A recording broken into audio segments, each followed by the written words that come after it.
Madam বলছি, আমি এক সাধারণ জনগণ বলছি। বলছি এভাবে ঠান্ডা এসি রুমে বসে আছেন, মিথ্যা ভাষণ কেন দিচ্ছেন ম্যাডাম?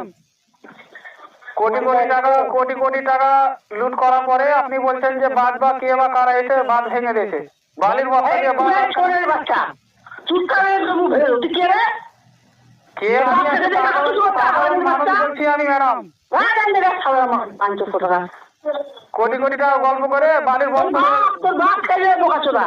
বালির বস্তা দিলে তো বাঁধ অটোমেটিক ভাঙবে। আপনি ঠান্ডা রুমে বসে আছেন তো বলছেন যে কে বা কারা ভেঙে দিয়েছে বালির বস্তা দিয়ে কোনো।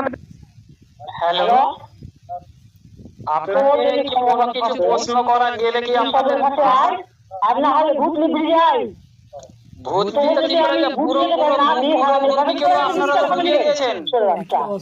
আপনারা তো পুরো বুদ্ধিটাকে